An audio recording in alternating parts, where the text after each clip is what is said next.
wasn't supposed to be in the attic. It was Easter morning and everyone downstairs was busy. My little sister yelling about chocolate. My parents arguing over burnt ham, the usual chaos. I went up there just to get away from it for a minute. The attic door had always been locked, but for some reason that day, it wasn't. I pushed it open. The air smelled old. Dust floated in the sunlight coming through a small window.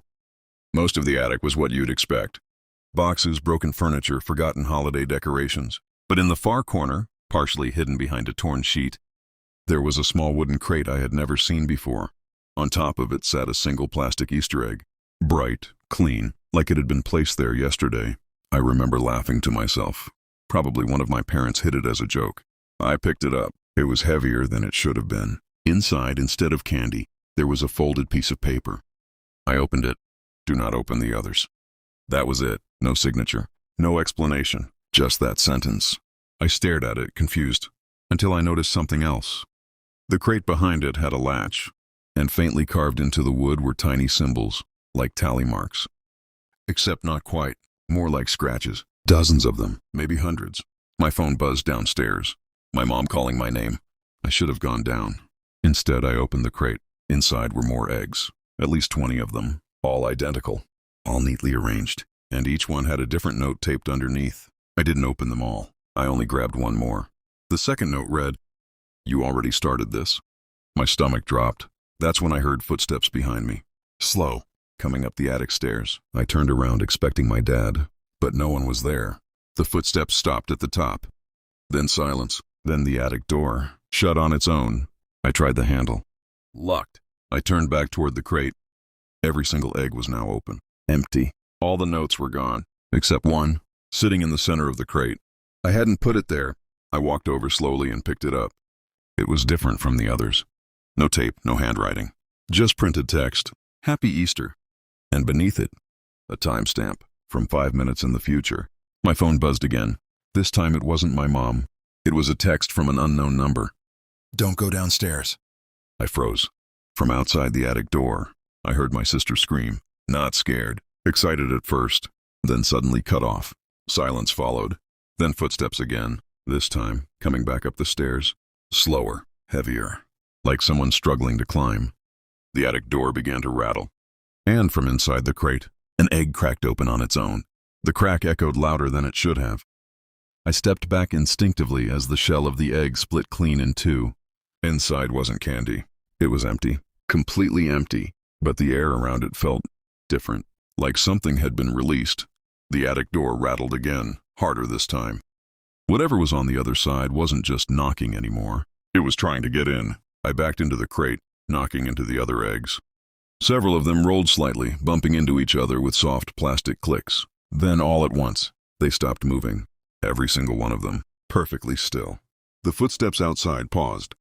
Silence stretched for a long, uncomfortable moment. Then from the other side of the door, a voice spoke. It sounded like my dad, but not quite. "Hey, open up!" My heart dropped. "Dad?" No response. Just that same voice again, slightly distorted. "Open the door!" I hesitated. Something felt wrong. Deeply wrong, because downstairs, I could still faintly hear the TV playing, and my sister laughing, so whoever or whatever was outside the attic door couldn't be my dad. "Open the door!" It repeated, more urgent this time. I looked back at the crate. The note I had found earlier, the one with the timestamp, was now blank. The words had faded completely. In their place, new text began to appear, like it was being written in real time. It learned your voice. My breathing got shallow.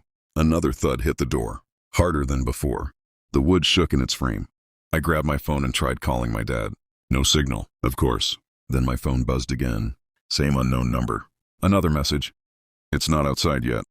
I slowly looked back at the attic door. The handle began to turn. Not violently, not forced, just slowly, like someone on the other side already knew how to unlock it. I glanced around the attic, searching for anything. An exit, a hiding spot, anything. That's when I noticed something I hadn't before. A small mirror hanging on the wall near the crate. I don't know how I missed it. It wasn't there when I first came up. I walked toward it cautiously.